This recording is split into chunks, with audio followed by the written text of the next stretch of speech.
شروع کرتی ہوں اللہ کے نام سے جو بے انتہا مہربان نہایت رحم فرمانے والا ہے۔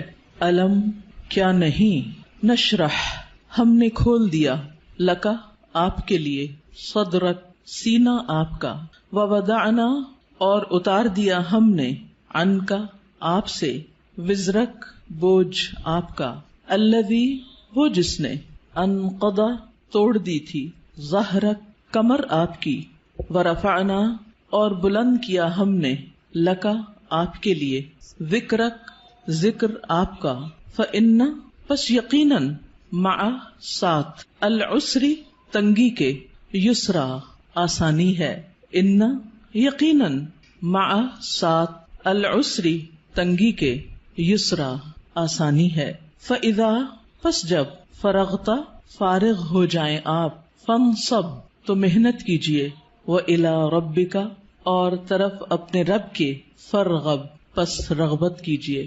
سورۃ الانشراح، جس کا ایک نام سورۃ الشرح بھی ہے اور سورۃ الم نشرح بھی، یہ تین نام عام طور پر آپ کو مختلف مصاحف میں لکھے ہوئے ملیں گے۔ تینوں میں معنی ایک ہی ہے، مکی سورت ہے، پچھلی سورت کا تتمہ ہے یعنی کمپلیشن ہے۔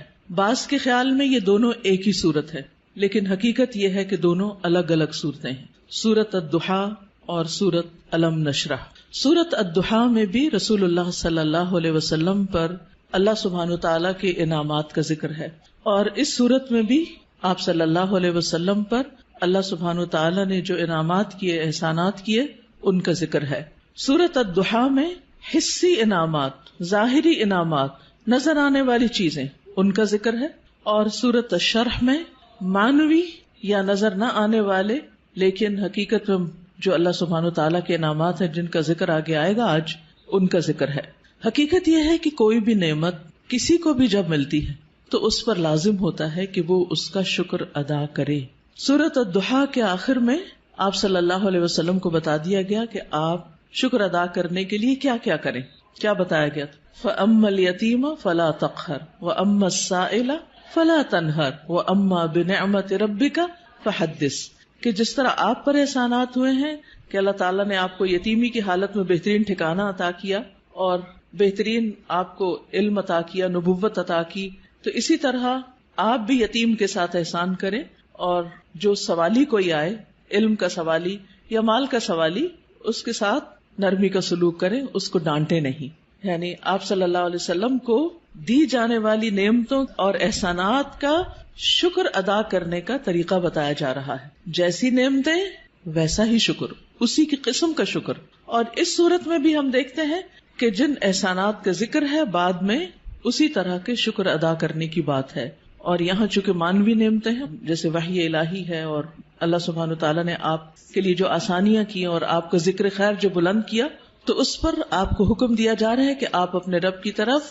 توجہ کیجئے، اس کی عبادت کیجئے، جب فارغ ہو جائیں تو بھی اپنے رب کی طرف رغبت کیجئے۔ انسان جب کسی بھی نعمت کا شکر ادا کرتا ہے تو اللہ تعالیٰ کا وعدہ ہے کہ وہ اس نعمت کو بڑھا دیتا ہے اور زیادہ عطا کرتا ہے۔ ہمیں بھی اللہ تعالیٰ نے مختلف طرح کی نعمتیں اور ٹیلنٹس دے رکھے ہیں، بعض اوقات ہم اپنے ان ٹیلنٹس کو فل کیپیسٹی میں استعمال نہیں کرتے، نتیجہ کیا ہوتا ہے؟ ہماری صلاحیتوں کو زنگ لگ جاتا ہے۔ لیکن جتنا زیادہ ہم ان کو استعمال کرنے لگتے ہیں، جتنا زیادہ ہم ان کو دینے لگتے ہیں، اور خاص طور پر اگر کوئی شخص دین کی دعوت دینے والا ہو یا تعلیم دینے والا ہو، تو ایک استاد یا ایک داعی جتنا زیادہ اپنے مدعو کے ساتھ یا اپنے طالب علم کے ساتھ، اسٹوڈنٹ کے ساتھ محنت کرتا ہے، اس کے لیے قربانی کرتا ہے، اس کو سکھانے کی اور اس کو دینے کی کوشش کرتا ہے، تو اس کا علم اور تجربہ اتنا زیادہ بڑھتا چلا جاتا ہے۔ نہ صرف یہ کہ علم اور تجربہ بڑھتا ہے، بلکہ شاگردوں کے دل میں اس کے لیے محبت اور اس کے لیے رسپیکٹ اور اس کی قدر کا جذبہ بھی اسی طرح بڑھتا ہے۔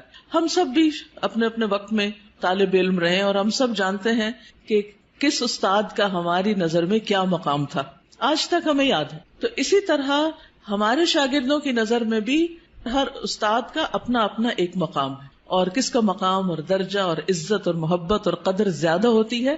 جو اپنے شاگردوں کے لیے جتنا زیادہ مخلص ہوتا ہے، وہ علم دینے کے کام کو یا نبوت کا کام کو پیشہ نہیں ہوتا۔ یہ ایک اللہ سبحانہ تعالیٰ کی نعمت کا، اللہ تعالیٰ کے اس احسان کا کہ اس نے ہمیں یہ سب کچھ عطا کیا، اس کا شکر ادا کرنا ہوتا ہے، اظہار نعمت کرنا ہوتا ہے، اس کو شیئر کرنا ہوتا ہے، دوسروں کے ساتھ بانٹنا ہوتا ہے. اور انسانوں کی تعلیم و تربیت اور انسانوں کو کچھ بنانا یہ دنیا کا سب سے بڑا کام ہے. کیونکہ مادی چیزیں، پتھر توڑ کے گھر بنانا، کوٹ کے بجری سڑکیں بنانا، یہ بھی ایک کام ہے جو نظر آنے والی چیزیں ہیں، لیکن وہ تو ہمارے لیے مسخر ہیں، مطیع ہیں، فرما بردار ہیں. ہم جہاں چاہیں ان کو لگا دیں، جس طرح چاہیں ان کو رکھ دیں. لیکن انسان اتنی آسانی سے بات سننے والے نہیں ہوتے. ان کو مولڈ کرنا اور ان کو گھڑنا اور ان کو کچھ بنانا اور ان کو سنوارنا اور ان کو نکھارنا، جو نبی صلی اللہ علیہ وسلم کے فرائض منصبی میں سے تھا. اور یہی آپ کے بعد ہر استاد کی ذمہ داری ہے کہ وہ طالب علموں کو صرف انفارمیشن ٹرانسفر کرنے والا نہ ہو، بلکہ ان کے اندر کے پوٹینشل کو، ان کی صلاحیت کو، ان کے اندر پائی جانے والی مختلف جو قوتیں ہیں ان کو نکھارنے اور معاشرے کے لیے اور خود اس شخص کے لیے زیادہ سے زیادہ مفید بنانے والی. اور یہ کام والدین کے بعد استاد ہی کرتا ہے اور یہ اس کی بہت بڑی ذمہ داری ہوتی. تو اس پس منظر کو سامنے رکھتے ہوئے ہم اس سورت کا انشاءاللہ مطالعہ کریں گے کہ ہمیں کیا کرنا ہے. سوال یہ پیدا ہوتا ہے کہ کیا یہ احکامات جو اس سورت کے اندر آئے ہیں صرف نبی صلی اللہ علیہ وسلم کے لیے خاص ہیں یا اس کے بعد ان لوگوں کے لیے بھی جو آپ کے طریقے پر چلنے والے ہوں اور آپ ہی کے کام کو آگے لے کر بڑھنے والے ہوں. تو حقیقت یہ ہے کہ یہ سب کے لیے ہیں، آپ کے لیے خاص اور ہمارے لیے عمومی طور پر. تو آئیے دیکھتے ہیں سورت کو. اللہ سبحانہ وتعالیٰ فرماتے ہیں الم نشرح لک صدرک. الم کیا نہیں، سوالیہ انداز ہے اور یہ یقیناً کے معنوں میں ہے، قد کے معنوں میں. نشرح ہم نے کھول دیا. شرح کا لفظ ہوتا ہے کسی چیز کو چھوٹے چھوٹے ٹکڑے کر کے، جیسے گوشت ہے تو گوشت کے چھوٹے چھوٹے سلائسز کرنا، اس کو کاٹنا. تشریح سرجری کے لیے بھی آتا ہے. الم نشرح کیا ہم نے کھول نہیں دیا، لکا آپ کے لیے، آپ کی خاطر، کیا صدرک آپ کا سینہ، کیا ہم نے آپ کی خاطر، آپ کے لیے آپ کا سینہ کھول نہیں دیا، آپ کے دل کی تنگی کو دور نہیں کر دیا. اگر دیکھا جائے تو دنیا میں پائی جانے والی نعمتوں میں سے سب سے بڑی نعمت یہ ہے کہ انسان کو شرح صدر، سینے کی وسعت، دل کی وسعت، دل کا اطمینان نصیب ہو. ڈپریشن کیا ہے؟ دل کا گھٹنا، سینے کا تنگ ہونا، اندر کی تنگی، شح، بخل، انسان کے اندر کی ایسی کیفیات کہ نہ وہ اپنے سے راضی اور خوش اور نہ کسی اور سے. اللہ سبحانہ وتعالیٰ نے ہمارے دل کو ہر چیز سے مختلف بنایا ہے. باقی جتنی بھی چیزیں ہیں ان میں جب ہم کچھ ڈالتے ہیں تو وہ بھر جاتی ہیں، تنگ ہو جاتی ہیں. لیکن دل اگر نرم ہو تو اس میں جتنی بھی علم اور حکمت اور خیر کی چیزیں ڈالی جائیں وہ اتنا ہی زیادہ وسیع ہوتا چلا جاتا ہے، اتنا ہی زیادہ کھلتا چلا جاتا ہے، اتنا ہی اس میں انبساط آتا ہے، اتنی ہی زیادہ اس میں خوشی اور اطمینان آتا ہے. تو یہ ایک بہت بڑی نعمت ہے اور یہ مانوی نعمت ہوتی ہے، ٹینجیبل نہیں ہوتی کہ آپ چھو کے دیکھ سکیں کہ کیا ہے. پچھلی صورت میں ٹینجیبل نعمتیں تھیں لیکن یہاں مانوی نعمتوں کا ذکر ہے. الم نشرح لک صدرک کیا ہم نے آپ کے لیے آپ کا سینہ کھول نہیں دیا. جب سینہ کھلتا ہے تو مشکل سے مشکل، پیچیدہ سے پیچیدہ اور کمپلیکیٹڈ معاملات سمجھ میں آنے لگتے ہیں. انسان چیزوں کی تہ تک پہنچنے لگتا ہے، اس کو گہرائی نصیب ہوتی ہے، اس میں وزڈم آتی ہے، اس میں ڈیپتھ آتی ہے اور انسان دور تک سوچنے لگتا ہے. ابراہیم علیہ السلام کا ویژن آپ دیکھیں کہ انہوں نے نبی صلی اللہ علیہ وسلم کے بھیجے جانے کے لیے دعا کی تھی 2500 سال پہلے. وہ کیسے، ان کو یہ ضرورت کیوں محسوس ہو گئی اور انہوں نے اپنی دعا میں یہ دعا کیوں شامل کی کہ اللہ ان کے اندر سے ایک شخص ایسا اٹھانا جو ان کی تعلیم و تربیت کرے. ہم ایسی بات کیوں نہیں سوچتے، ہمیں ایسے خواب کیوں نہیں نظر آتے؟ اس لیے کہ ہم صرف اپنی ہی ذات کے گرد گھومتے ہیں. سیلفش، دل چھوٹا ہے، نظر کوتا ہے، تنگ ہے، شارٹ سائٹڈ ہے، دور کی چیزوں کو نہیں دیکھ پاتے، صرف قریب کے فائدوں کو دیکھتے ہیں. آج مجھے کیا مل رہا ہے ہم اس کو دیکھتے ہیں، کل میری کوششوں کا صلہ کیا نکلے گا، کیا ملے گا مجھے، اس کی طرف ہماری نگاہ نہیں جاتی. لہٰذا جو لوگ شارٹ ٹرم گولز کے لیے کام کرتے ہیں وہ کوئی بڑا کام کبھی بھی نہیں کر سکتے، اور جو لوگ دور تک سوچتے ہیں اور وہ وہی سوچتے ہیں جن کے اندر وسعت ہوتی، جن کا دل بڑا ہوتا ہے، جن کی نگاہ دور تک دیکھتی ہے. تو الم نشرح لک صدرک کیا ہم نے آپ کے لیے آپ کا سینہ کھول نہیں دیا. آپ کے لیے اللہ سبحانہ وتعالی نے خیر اور بھلائی کے رستے کھول نہیں دیے، کیونکہ جب تک دل کھلتا نہیں، یہاں صرف دل کی بھی بات نہیں کی گئی، پورے سینے کی گئی، چیسٹ، اور چیسٹ کے اندر دل. چیسٹ کی جگہ زیادہ ہوگی تو پھر باقی چیزوں کے اندر بھی وسعت آئے گی. تو نبی صلی اللہ علیہ وسلم کو اللہ سبحانہ وتعالی نے یہ خاص صلاحیت دی تھی جس کی وجہ سے آپ نبوت کا کام لینے کے قابل ہوئے تھے. اسی لیے قرآن آپ کے قلب پر نازل ہوا تھا اور آپ نے اس کو محفوظ کیا تھا. اسی لیے پھر اس کو صحیح طور پر سمجھ کر آگے بیان کیا تھا، کیونکہ ان سب چیزوں کا تعلق شرح صدر کے ساتھ ہوتا ہے. یہی وجہ ہے کہ ہم دیکھتے ہیں کہ موسیٰ علیہ السلام جب اللہ سبحانہ وتعالی نے ان سے بات کی، ہم کلام ہوئے اللہ تعالیٰ، اور ان کو اپنے کام کے لیے چن لیا، وَاصْطَنَعْتُكَ لِنَفْسِي، اور اللہ تعالیٰ نے ان کو اپنی رسالات سے نوازا، تو انہوں نے سب سے پہلی دعا کیا مانگی؟ رب اشرح لی صدری ویسر لی امری واحلل عقدۃ من لسانی یفقہوا قولی، کہ اللہ میرا سینہ کھول دے، یہ ساری بات مجھے بھی سمجھ آئے اور دوسروں کو بھی سمجھ آئے، اور میرا کام آسان کر دے، اور میری زبان کی گرہ کھول دے تاکہ لوگ بات سمجھ سکیں، اور مجھے میرے گھر والوں میں سے ایک مددگار میرے بھائی ہارون کو عطا کر. تو بہرحال اللہ سبحانہ وتعالی جس کے ساتھ بھلائی کا ارادہ کرتا ہے، من یرد اللہ بہ خیرا یفقہہ فی الدین، اور پھر افمن شرح اللہ صدرہ، کیا بھلا وہ جس کا سینہ اللہ نے کھول دیا، فہو علی نور من ربہ، اور وہ اپنے رب کی طرف سے ایک نور پر ہو. تو جس کا سینہ اللہ تعالیٰ کھول دے، اور خصوصاً جس کو اللہ ہدایت دینا چاہتا ہے، صحیح راستہ دکھانا چاہتا ہے، تو اس کے بارے میں کیا فرمایا؟ من یرد ان یہدیہ یشرح صدرہ للاسلام، جس کو اللہ ہدایت دینا چاہتا ہے اس کا سینہ اسلام کے لیے کھول دیتا ہے، اس کو وسعت عطا کر دیتا ہے، اس کے دل میں پھر اسلام کی محبت پیدا ہو جاتی، وہ اس کے لیے کچھ کرنا چاہتا ہے. اور ساری قربانیاں اس کے بعد ہی ہوتی ہیں جب انسان کا سینہ کھل جاتا ہے. اور پھر آپ دیکھیں کہ سینہ تنگ کب ہوتا ہے، دل تنگ کب ہوتا ہے؟ جب لوگ ہم پہ باتیں کرتے، جب لوگ ہمیں ہرٹ کرتے ہیں، تو پھر ان کی طرف سے ہمارا دل تنگ ہو جاتا، پھر ہم معاف نہیں کر سکتے، پھر ہم اپنے دل میں حسد اور بغض اور ان چیزوں کو بھر لیتے ہیں، پھر ہم ان لوگوں کے ساتھ خیر اور بھلائی نہیں کر سکتے. لیکن آپ دیکھیے کہ پیغمبروں کو لوگوں نے کون سا لقب ہے جو نہیں دیا، ساحر، کاہن، مجنون، شاعر، نہ جانے کیا کچھ. لیکن کیا انہوں نے ان باتوں کو دل میں رکھا اور لوگوں سے انتقام لیے اور جوابی کارروائیاں کی، یا ان کو معاف کر کے پھر بھی ان کی ہدایت کی دعائیں کرتے رہے؟ جنہوں نے پتھر مارے طائف کے سفر پر، آپ نے ان کے لیے کیا کیا؟ ان کے لیے بھی دعائیں کی. ہر موقع پر، نہ صرف یہ کہ نبی صلی اللہ علیہ وسلم نے، بلکہ باقی پیغمبروں میں. آج بھی جو شخص واقعی سچے دل سے اسلام کی خدمت کرنا چاہتا ہے، یعنی جس کے دل میں اسلام کی خدمت کا جذبہ ہے، اسے لازمی طور پر اپنے دل کی وسعت کے لیے دعا کرنی، اسے اپنے دل کو کھلا کرنا ہوگا، اسے لوگوں کو معاف کرنا ہوگا، اسے لوگوں کی غلطیوں سے درگزر کرنا ہوگا. اس کے علاوہ بعض لوگوں نے اس کا یہ معنی بھی بیان کیا ہے کہ نبی صلی اللہ علیہ وسلم کا شق صدر کیا گیا تھا، آپ کے سینے کو واقعی لٹرلی کھولا گیا تھا 2 مرتبہ، ایک دفعہ بچپن میں اور ایک دفعہ بڑے ہو کر معراج کے موقع پر. اور اس میں کیا ہوا تھا کہ آپ صلی اللہ علیہ وسلم کے پاس جبریل آئے، انہوں نے آپ کا سینہ کھولا، ساتھ ان کے سونے کا پیالہ تھا جس میں زمزم کا پانی تھا، آپ کا دل نکالا گیا اور پھر اسے زمزم کے پانی سے دھویا گیا اور واپس اس میں ایمان اور حکمت بھر کے اندر رکھ دیا گیا. تو لٹرلی بھی آپ کے سینے کو کھول کر آپ کو، یعنی کہ آپ کے دل کو صاف کر دیا گیا، اور اس میں کسی کے لیے کسی طرح کبھی کوئی حسد، بغض اور کوئی بھی چیز باقی نہ رہی. اور آج اسی چیز کی ہم سب کو بھی ضرورت ہے کہ ہمارے دلوں میں کسی کے لیے کوئی نفرت اور کوئی بھی حسد اور بغض نہ ہو، لوگوں کو معاف کرنا جانے اور خوش رہیں، مطمئن رہیں. ایسے ہی دلوں کے اندر ایمان آتا ہے، ایمان بڑھتا ہے، ایمان کی زینت ہوتی ہے، اور پھر ایسے ہی لوگوں کو ہدایت ملتی ہے، حق کی معرفت ملتی ہے.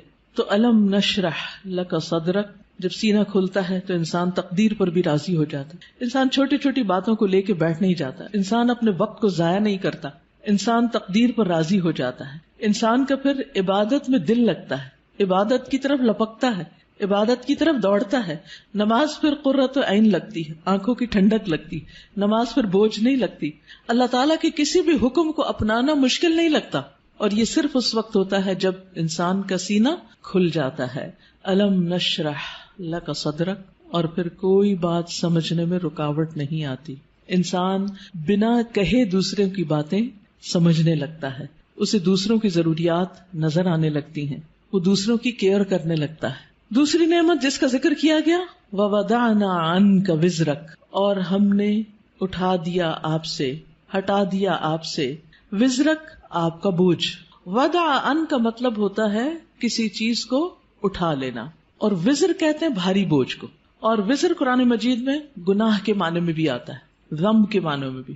اب یہاں نبی صلی اللہ علیہ وسلم سے ان کے بوجھ ہٹا دیے گئے. اور یہاں پر آپ دیکھیں سورۃ الضحیٰ میں جو انداز تھا وہ کیا تھا کہ الم یجد کا یتیمن، سیکنڈ پرسن، الم یجد کا یتیمن، کیا اس نے آپ کو یتیم نہ پایا، فآوا ووجدک ضالا فہدی ووجدک عائلا فاغنی. لیکن یہاں زیادہ پرسنل انداز ہے، ووضعنا عنک وزرک، ہم نے آپ کا بھاری بوجھ آپ سے ہٹا دیا. اس بوجھ سے مراد کیا ہے؟ اس کے کئی معنی لیے گئے. نمبر ایک یہ کہ آپ کے دل پر نبوت سے پہلے جو ایک خاص بوجھ تھا، آپ کے ذہن میں کچھ سوالات تھے جن کا آپ جواب چاہتے تھے، آپ زندگی میں کچھ کرنا چاہتے تھے. آپ صلی اللہ علیہ وسلم اسی لیے شہر کو چھوڑ کر پہاڑ پر چلے جاتے، ہرا میں چلے جاتے تھے. تو جب اللہ سبحانہ وتعالیٰ نے آپ کو قرآن دیا، نبوت دی، تو آپ کے سوالوں کے جواب آپ کو ملنے لگے اور آپ کے بوجھ آپ سے دور ہو گئے. اسی طرح یہ معنی بھی کیا جاتا ہے کہ آپ صلی اللہ علیہ وسلم پر جو وحی کے نازل ہونے کے بعد ایک خاص کیفیت طاری ہو گئی تھی، آپ کے اندر ایک خوف کی کیفیت تھی. آپ واپس گئے اور آپ اپنی بیوی سے کہنے لگے کہ آپ مجھے کمبل اڑا دیں، چادر اڑا دیں. اور پھر حضرت خدیجہ جو تھی انہوں نے آپ کی کیئر کیا، آپ کا خیال رکھا. آپ کو اللہ تعالیٰ نے بہترین مددگار دیے. آپ کے پیغام پر سب سے پہلے حضرت خدیجہ ہی ایمان لے آئیں. پھر اسی طرح حضرت ابو بکر جو آپ کے دلی دوست تھے وہ آپ پر ایمان لے آئے. تو یہ جو وحی کی کیفیت تھی اور یہ جو فرشتے کو دیکھ کر آپ پر ایک خوف اور ایک بوجھ پڑ گیا اور آپ پر ایک پریشانی آ گئی، اور پھر کچھ عرصے کے لیے جیسے وحی کا سلسلہ منقطع بھی ہوا، اس میں بھی آپ پر پریشانی آئی، تو اللہ سبحانہ تعالیٰ نے وہ سارے بوجھ آپ سے ہٹا دیے، وہ پریشانیاں آپ کی دور کر دی. اسی طرح یہ معنی بھی کیا جاتا ہے کہ نبوت سے پہلے کے 40 سال جو آپ کے اللہ تعالیٰ کی عبادت میں نہیں گزرے تھے، جس کا آپ کو ملال تھا، تو وہ کیفیت بھی آپ سے دور کر دی گئی. پھر اسی طرح یہ معنی بھی کیا گیا ہے کہ خلاف اولا جو کام آپ سے ہوئے، خلاف اولا کا مطلب یہ ہوتا ہے کہ پیغمبر کا درجہ اور مقام بہت بڑا ہوتا ہے. جیسے ایک مقولہ ہے نا کہ حسنات الابرار سیئات المقربین، جو نیک لوگوں کی نیکیاں ہوتی ہیں وہ مقربین کے غلطیاں شمار ہوتی ہیں. یعنی جو اللہ کے خاص اور مقرب بندے ہوتے ہیں ان کے لیے سٹینڈرڈ بہت ہائی ہے کہ ان کا اخلاق بھی عظیم ترین ہو اور ان سے چھوٹا سا بھی کوئی قصور، کوتاہی، کمی بیشی نہ ہو. لیکن نبی صلی اللہ علیہ وسلم انسان بھی تھے. جیسے عبس وتولی میں آیا کہ ایک شخص آپ کے پاس آیا کچھ پوچھنے کے لیے، آپ نے تھوڑی سی اس سے بے رخی برتی. تو یہ بے رخی کیا تھی؟ یہ ایک اللہ سبحانہ تعالیٰ کی نگاہ میں ایک قصور تھا آپ کا. تو وزر کا معنی قصور بھی کیا گیا ہے. تو اللہ تعالیٰ نے وہ بھی آپ کا اگلے پچھلے سب قصور معاف کر دیے اور آپ کے بوجھ آپ سے ہٹا دیے. وَوَضَعْنَا عَنْكَ وِزْرَكَ الَّذِي أَنْقَضَ ظَهْرَكَ، وہ جس نے آپ کی کمر توڑ دی، یعنی آپ کو جس کا بہت زیادہ بوجھ محسوس ہوتا تھا.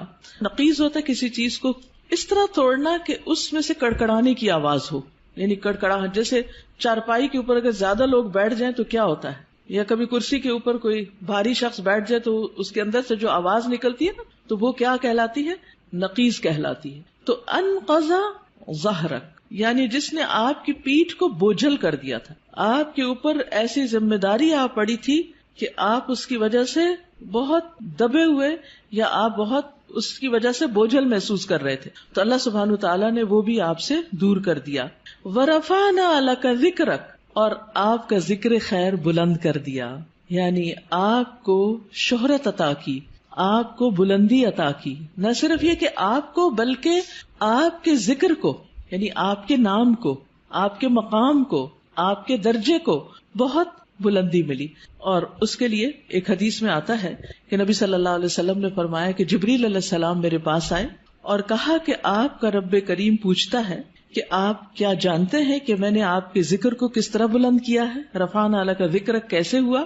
میں نے جواب دیا کہ اس حقیقت کو اللہ تعالیٰ ہی بہتر جانتے ہیں. تو اللہ تعالیٰ نے فرمایا کہ آپ کے ذکر کی بلندی کی کیفیت یہ ہے کہ جہاں میرا ذکر کیا جائے گا وہاں آپ کا بھی ذکر کیا جائے گا، یعنی نبی صلی اللہ علیہ وسلم کا ذکر بھی. اور اسی لیے ہم دیکھتے ہیں کہ جب ایک شخص مسلمان ہوتا ہے تو کیا پڑھتا ہے؟ لا الہ الا اللہ اور محمد الرسول اللہ، یعنی اسلام میں انٹر ہونے کے لیے جو کلمہ پڑھا جاتا ہے. اسی طرح اشہد ان لا الہ الا اللہ و اشہد ان محمدن عبدہ و رسولہ.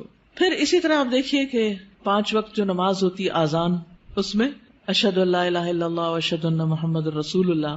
پھر نماز میں اتحیات اور پھر اس کے بعد درود شریف، اس میں بھی نبی صلی اللہ علیہ وسلم کا ذکر ہوتا ہے.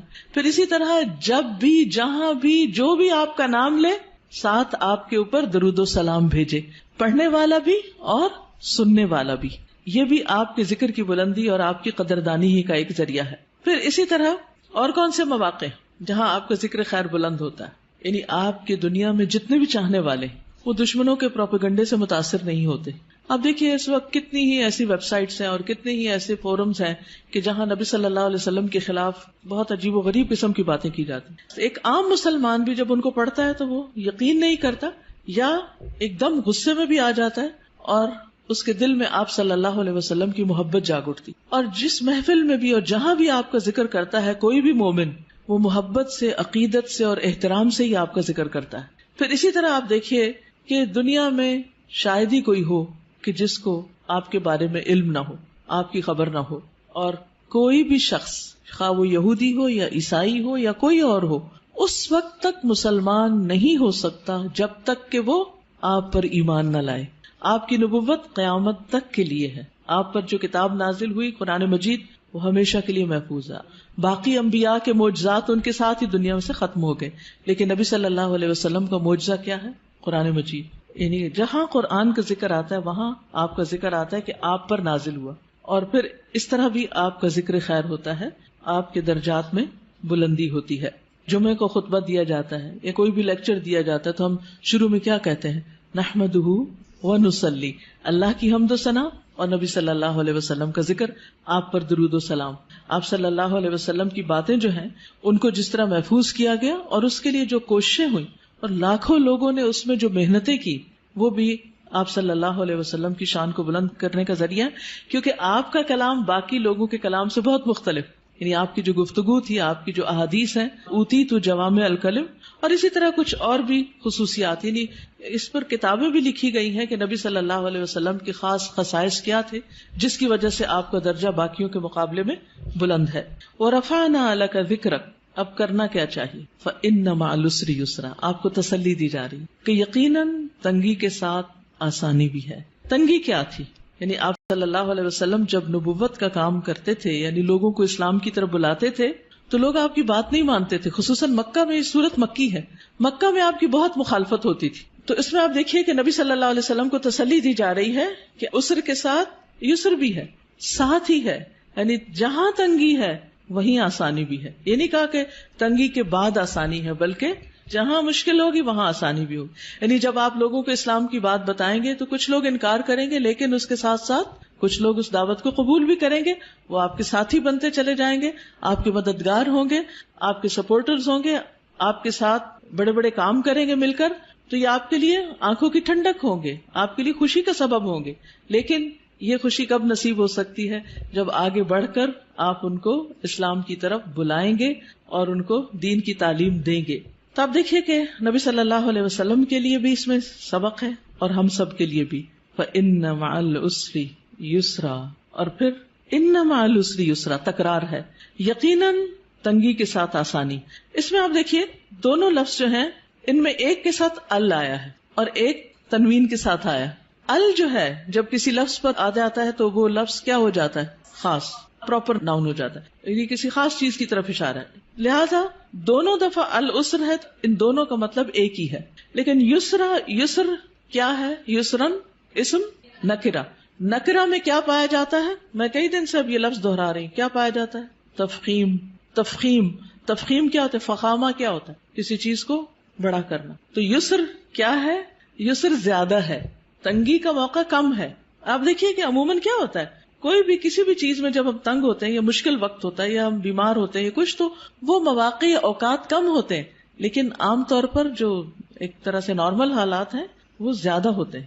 کہیں چوٹ لگتی ہے، درد ہوتی ہے، کہ خون بہتا ہے، کچھ ہوتا ہے تو تھوڑی دیر کے لیے ہوتا ہے، پھر اس کے بعد آہستہ آہستہ ٹھیک ہو جاتا ہے، چلی جاتی ہے وہ تکلیف. تو فَإِنَّ مَعَ الْعُسْرِ يُسْرًا، إِنَّ مَعَ الْعُسْرِ يُسْرًا. اور اس میں آپ دیکھیے کہ درمیان والا جو عسر ہے اس کے دونوں طرف یسر کا لفظ ہے. تو اسی لیے کہا گیا کہ دو یسر جہاں اکٹھے ہو جائیں اسر ان پہ غالب نہیں آ سکتا. یعنی آسانیاں دو ہیں، تنگی ایک ہے، تو دو جو ہے وہ ایک پہ بھاری ہوں گے. تو تنگی سے آپ نہ گھبرائیں، مشکلات سے آپ نہ گھبرائیں. اور ویسے بھی اللہ سبحانہ وتعالیٰ مشکلات کے بعد آسانی کرتے ہیں. سیجعل اللہ بعد عسر یسرا. لیکن یہ کب ہوگا؟ یہ آسانیاں کب ہوں گی؟ یہ آسانی اس وقت ہوگی جب آپ ایک کے بعد ایک کام کیے چلے جائیں گے، محنت کریں گے. جب تک انسان مشکل میں نہیں پڑتا آسانی نہیں ہوتی. اگر کوئی یہ کہے کہ آسانی کے ساتھ آسانی ہو جائے تو یہ فطرت کا قاعدہ ہی نہیں. مشکل کے ساتھ آسانی.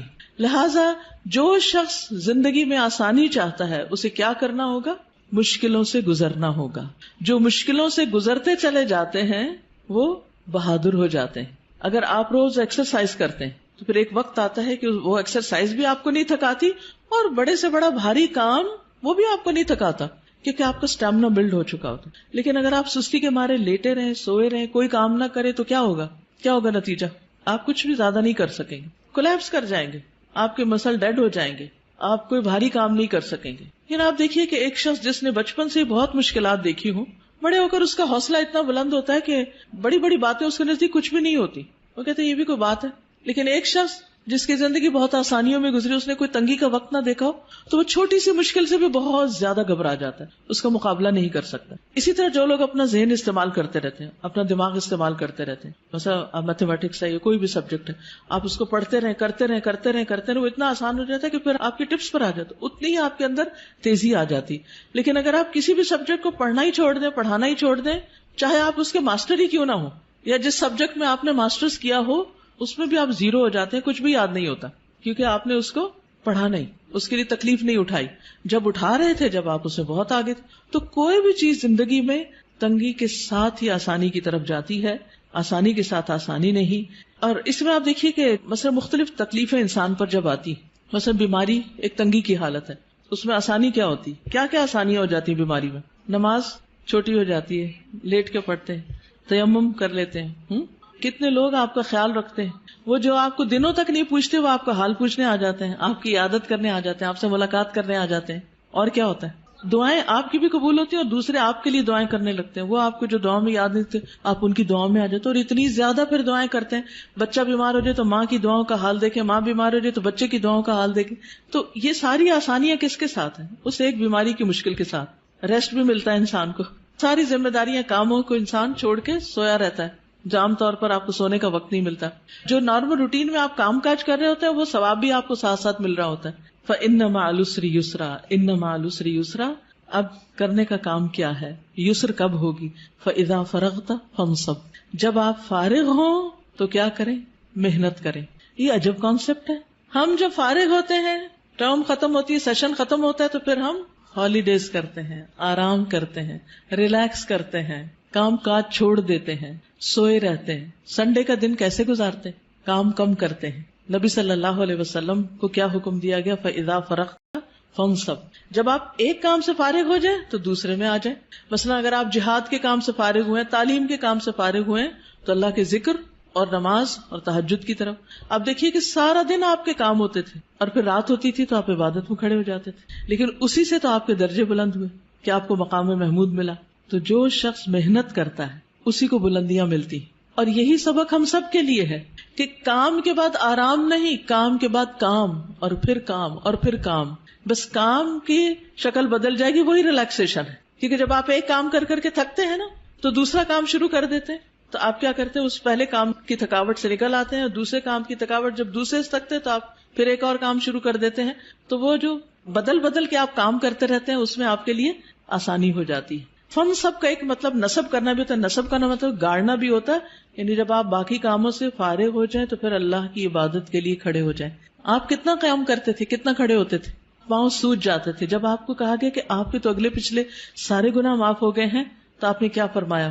افلا اکون عبدا شکورا، کیا میں اللہ کا شکر گزار بندہ نہ بنوں؟ ہم شکر کیسے ادا کرتے ہیں؟ صرف زبانی کلامی. کیا کسی نعمت کے ملنے پر ہم پہلے سے زیادہ اللہ کی طرف راغب ہوتے ہیں؟ کوئی بھی نعمت، دین کی، دنیا کی. اور فن سب اس محنت کو کہتے ہیں جو انسان کو تھکا دے، تھکا دینے والی محنت. فارغ ہوں تو تھکا دینے والی محنت کریں. اسی لیے آپ دیکھیں کہ ویسٹ میں کیا کانسیپٹ ہے، لوگ سارے دن کے کام کے بعد سیدھا کہاں جاتے ہیں؟ جم جاتے ہیں اور جم جا کے کیا کرتے ہیں؟ ورک آؤٹ کرتے ہیں، وہ پسینہ بہنے لگتا ہے، اور ہم کہاں جاتے ہیں؟ بستر پہ جاتے ہیں، کھانے پہ جاتے ہیں، کام کے بعد کام، سخت محنت. اب دیکھیے فَإِذَا فَرَغْتَ فَانْصَبْ، اسے کس نے لے لیا؟ جو آج دنیا میں ترقی کر گئے، اور ہم جو الٹے چل رہے ہیں پیچھے ہی جا رہے ہیں. الٹا چلنے والے پیچھے جاتے ہیں. ہم نے اس قرآن کو سمجھا ہی نہیں اور اس کے مطابق عمل کیا ہی نہیں. وَإِلَىٰ رَبِّكَ فَارْغَب، صرف ورک آؤٹ کر کے تھکنا مراد نہیں ہے، بلکہ اپنے رب کی طرف رغبت کرنا ہے، اپنے رب کی طرف رجوع کی. اب دیکھیے کہ انسان جس سے محبت کرتا ہے نا، تو جب انسان تھک جاتا ہے نا، تو پھر اس کا کیا دل چاہتا ہے؟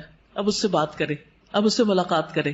تو جو اللہ سے محبت کرتا ہے وہ دنیا کے کام کاج سے جب تھکتا ہے تو نماز کی طرف راغب ہوتا ہے، تاکہ اللہ سے بات کرے، اللہ کا ذکر کرے، اللہ کو یاد کرے. نبی صلی اللہ علیہ وسلم نے حضرت فاطمہ کو کیا سکھایا تھا؟ سارے دن کے کام کار کر کے تھک جاتی تھی، خادم دیا یا کچھ اور؟ تسبیحات. یہ تسبیحات پڑھ لیا کرو، تھکاوٹ دور ہو جائے گی. اور واقعی آپ بھی پڑھ کے دیکھیے، اِلیٰ ربک فارغب، تھکاوٹ دور ہو جائے گی، انسان بالکل ریلیکس ہو جاتا ہے. جب انسان اور کام کر کر کے تھک جاتا ہے نا، تو میں تو ہمیشہ سمجھتی ہوں کہ نماز ریلیکس کرنے کے لیے آتی، ذکر بھی ہو رہا ہوتا ہے، ایکسرسائز بھی ہو رہی ہوتی.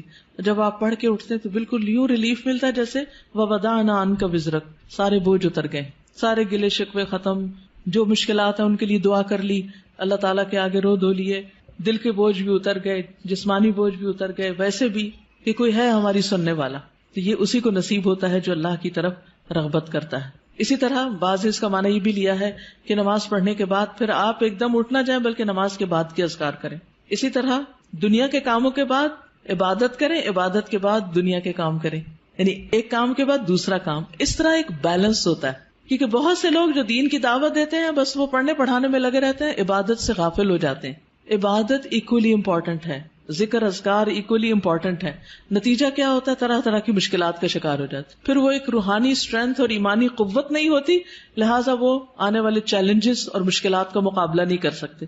وہ جو بڑے جذبوں کے ساتھ ایک کام شروع ہوتا ہے وہ کیا ہوتا ہے؟ نیچے بیٹھ جاتا ہے اور انسان پیچھے ہٹنے لگتا ہے. تو اس لیے بہت ضروری ہے کہ انسان دنیا کا کام اور اس کے ساتھ ساتھ عبادت کا کام، دین کی تبلیغ کا کام اور اس کے ساتھ ساتھ اللہ کا ذکر اور عبادت، یہ پرفیکٹ بیلنس قائم کر دیتا ہے. ورنہ نبی صلی اللہ علیہ وسلم نے فرمایا، یا ابن آدم، اے آدم کے بچے، تفرغ لعبادتی، اللہ سبحانہ وتعالیٰ فرماتے ہیں اے آدم کی اولاد، میری عبادت کے لیے فارغ ہو، وقت نکالو. املا قلبک غنا، میں تمہارے دل کو غنا، بے نیازی سے بھر دوں گا، دل کو راحت دے دوں گا. واملا یدیک رزقا، اور تیرے دونوں ہاتھ رزق سے بھر دوں گا، رزق دوں گا تمہیں. یا ابن آدم، اے آدم کے بیٹے، لا تبعد منی، مجھ سے دور نہ ہونا، عبادت سے منہ نہیں موڑنا. فاملا قلبک فقرا، ورنہ تیرے دل کو محتاجی سے بھر دوں گا. ہر وقت تمہیں غم پریشانی لگی رہے گی کہ میرے پاس کچھ نہیں، میری یہ بھی ضرورت ہے، یہ بھی، اس چیز کا کیا ہوگا، اس کام کا کیا ہوگا، یہ ضرورت کہاں سے پوری ہوگی. فکر فکر فکر. واملا یدیک شغلا، اور تیرے دونوں ہاتھ کام سے بھر دوں گا، تجھے کاموں سے فرصت نہیں ملے گی اور تیرے دل کو پریشانی سے نجات نہیں ملے گی. کیوں؟ اس لیے کہ تو عبادت کے لیے وقت نہیں نکالتا.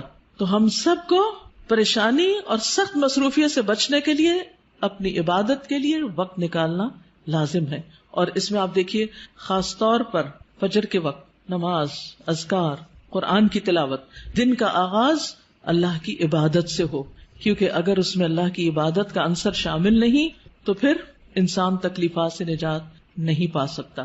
کچھ لوگ جب ان کو دنیا میں مشکلات آتی ہیں تو اللہ سے اور دور ہو جاتے ہیں، کچھ لوگ اللہ کی طرف راغب ہوتے ہیں. اب کل ہی کسی نے مجھے فون کیا کہ میرا ایک بھائی ہے، حافظ قرآن ہے، لیکن دین سے دور ہو گیا ہے کیونکہ اس کو کوئی جاب نہیں ملی، اس کو بیماری لاحق ہو گئی وغیرہ وغیرہ. اب نمازوں میں بھی کوتاہی ہے اور قرآن بھی نہیں پڑھتا. میں نے کہا اس کا حل صرف یہی ہے کہ وہ ان دو چیزوں کی پابندی شروع کرے، ساری مشکلات دور ہو جائیں گی. اور دوسرا بھائی کہتی ہے اس کو بھی پریشانی آئی تھی لیکن وہ اور زیادہ اللہ کی طرف راغب ہو گیا، جاب بھی اچھی مل گئی اور ویسے بھی خوشحال مطمئن ہے، زندگی بھی ٹھیک گزر رہی. یہ جو زندگی میں پریشانی آتی اس لیے ہے کہ اللہ تعالیٰ کیا چاہتا ہے کہ بندے تھوڑا وقت میرے لیے بھی نکالو، کیونکہ اللہ نے ہمیں اپنی عبادت کے لیے پیدا کیا. اور جب ہم اس میں ڈنڈی مارتے ہیں، صرف فرض پر اکتفا کرتے، سنت اور نفل کی طرف جاتے ہی نہیں. یعنی اذا فرغت فانصب میں یہ بھی معنی لیا گیا ہے کہ فرض نماز کے بعد سنتوں کا اہتمام کرو، نفلوں کا اہتمام کرو، صرف فرض پر اکتفا نہ کرو. تو جب ہم فرائض میں ڈنڈی مارنے لگتے ہیں تو ہمارے کام ختم ہی نہیں ہوتے اور تھکاوٹ ختم ہی نہیں ہوتی اور پریشانیاں ختم ہی نہیں ہوتی. تو حل کس میں ہے؟ عبادت میں. ہم سب سوچیں کہ اپنی فرصت کے اوقات کو کیسے گزارتے ہیں. کامیاب وہی ہے جو فراغت کے لمحات کا بیسٹ استعمال جانتا ہو، بہترین استعمال جانتا ہو. وقفات التدبریہ میں نمبر 7 ہے الم نشرح لک صدرک وانما خص الصدر. یہاں صدر یعنی سینے کو مخصوص کیا گیا ہے لأنہ محل احوال النفس من العلوم والادراکات، کیونکہ وہ دل کے حالات، نفس کے احوال کا ٹھکانہ ہوتا ہے. یعنی سارے غم، پریشانیاں، دکھ، خوشیاں، ہر چیز دل میں ہی ہوتی ہے، سینے میں ہی ہوتی ہے. والادراکات، اور جتنے بھی ہمارے پرسپشنز ہیں وہ سب بھی. والمراد، مراد کیا ہے؟ الامتنان علیہ صلی اللہ علیہ وسلم بفتح صدرہ وتوسیعہ. نبی صلی اللہ علیہ وسلم پر اللہ تعالیٰ کے احسان کا ذکر ہے، آپ کے سینے کے کھلنے اور اس کے وسیع ہونے، ایکسپینڈ ہونے کے بارے میں. حتی قام بما قام بہ من الدعوہ، اسی وجہ سے آپ دعوت کے کام کو اچھی طرح انجام دے سکے، اس کو قائم کر سکے. وقدر علی ما قدر علیہ، اور وہ قادر ہو سکے جس پر بھی وہ قادر ہوئے. من حمل آباء النبوۃ، نبوت کے بوجھ اٹھانے کے، وحفظ الوحی، اور وحی کی حفاظت یا اس کو یاد کرنے کے. یعنی اسی لیے آپ صلی اللہ علیہ وسلم نے جو کام کیا اتنا بڑا 23 سال کے اندر، اس دل کی وسعت، سینے کی وسعت کی وجہ سے ہی کر سکے. بڑا شخص وہ ہوتا ہے جس کا سینہ اور دل بڑا ہوتا ہے، چھوٹا پن دل کا چھوٹا پن ہوتا ہے. وَمَن يُوقَ شُحَّ نَفْسِهِ فَأُولَٰئِكَ هُمُ الْمُفْلِحُونَ. جو دل کی تنگی سے بچایا گیا وہی دراصل کامیاب ہونے والے ہیں. السؤال لماذا خص الصدر فی الآیۃ الکریمہ وما المراد بذلک. اس آیت کریمہ میں، آیت کریمہ صرف لا الہ الا انت سبحانک نہیں، ہر آیت کریمہ ہوتی. اس معزز آیت میں سینے کو کیوں خاص کیا گیا ہے اور اس سے مراد کیا ہے؟ کیونکہ سارے ہمارے جو احساسات، جذبات، وہ سارے کے سارے دل سے متعلق ہوتے ہیں، سینے سے متعلق ہوتے ہیں. اور پھر اس سے مراد یہ ہے کہ سینے کی وسعت کے ساتھ ہی انسان وسیع کاموں کے قابل ہوتا ہے. نیکسٹ پیج کو دیکھیے. فَإِنَّ مَعَ الْعُسْرِ يُسْرًا إِنَّ مَعَ الْعُسْرِ يُسْرًا فَالْعُسْرُ وَإِن تَكَرَّرَ مَرَّتَيْنِ فَتَكَرَّرَ بِلَفْظِ الْمَعْرِفَةِ فَهُوَ واحد. عسر اگرچہ 2 بار آیا ہے لیکن معرفہ آیا ہے، ال کے ساتھ آیا ہے، اس لیے اس کا ایک ہی معنی ہوگا، یعنی عسر ایک ہی شمار ہوگا دونوں آیتوں میں. وَالْيُسْرُ تَكَرَّرَ بِلَفْظِ النَّكِرَةِ، اور یسر جو ہے نکرہ کے طور پر آیا ہے 2 بار. فَهُوَ يُسْرَانِ، تو معنی 2 آسانیاں ہوگا.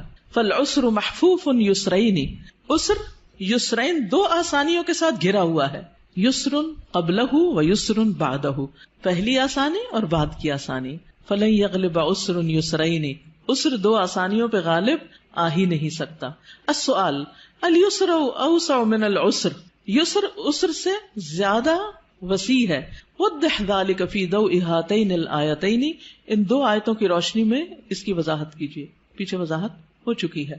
پھر اس میں معنی الکلمات میں دیکھیے. انقضا کا معنی ہے اثقلا، بوجھل ہو گیا. فرغتا کا معنی من اشغال الدنیا، دنیا کی مصروفیات سے جب آپ فارغ ہوں. فانصب فجد فی العبادہ، عبادت میں محنت کیجیے. فرغب فتوجہ واطلب وتضرع، توجہ کیجیے، طلب کیجیے اور آہوزاری کیجیے. عمل بالآیات میں اشغل احد اوقاتک فراغک بعبادت، اپنی فراغت کے اوقات میں سے کسی وقت کو عبادت میں لگا لیجیے، مشغول کر لیجیے. فَإِذَا فَرَغْتَ فَانْصَبْ وَإِلَىٰ رَبِّكَ فَارْغَب. ایک چھوٹی سی چیز سیلف انالیسس کے لیے کہ اپنی زندگی میں پائی جانے والی کسی بھی تکلیف یا کسی بھی مشکل کو لکھیں اور پھر اس مشکل کے ساتھ آپ کو کیا کیا آسانیاں ملی یا اس مشکل کی وجہ سے اس کو بھی لکھیں. مشکل کیا ہے اور اس کے ساتھ آسانی کیا ہوئی. دوسری چیز، فارغ وقت کب ہوتا ہے اور اس میں آپ کیا عبادت کر سکتے ہیں. اپنی موجودہ عبادت میں کچھ نہ کچھ مزید انکریز کریں، اضافہ کریں. استاذہ میں یہ سوچ رہی تھی کہ یہ ہمیں واقعی غور کرنا چاہیے، کیونکہ بہت سارے ہمارے ایسے اوقات ہوتے ہیں جو بیسیکلی فارغ ہوتے ہیں لیکن ہم ان کو فارغ سمجھ نہیں رہے ہوتے. جیسے ٹریولنگ کا اگر بہت سارا لمبا ٹائم ہے نا، بالکل، تو ہم یعنی اس میں ہم کتنا کچھ کر سکتے ہیں نا، لیکن ہم اس میں نہیں کرتے کیونکہ ہمارا کچھ پلان نہیں ہوتا کہ ہم نے اس میں کچھ پڑھنا ہے یا کچھ ذکر کرنا ہے یا کچھ عبادت کرنا ہے. یہ ہمارے ہی ملک میں ہے عام طور پر. افسوس کے ساتھ اس وقت کے ہم مسلمانوں کی حالت ہے. ورنہ اگر آپ ویسٹ میں جائیں، کسی بس میں ٹریول کریں، ٹرین میں کریں، لوگ نیوز پیپرز، کتابیں، مختلف چیزیں پڑھتے ہی نظر آئیں گے. ہر شخص کچھ نہ کچھ کر رہا ہوگا. یعنی سفر کے وقت کو استعمال کرنا. اسی طرح کسی بھی انتظار کے وقت کو، ڈاکٹر کے پاس انتظار کر رہے ہیں، گاڑی کے آنے کا انتظار کر رہے ہیں، کسی شخص کا انتظار کر رہے ہیں، اس وقت کو بھی آپ پروڈکٹیو بنائیں.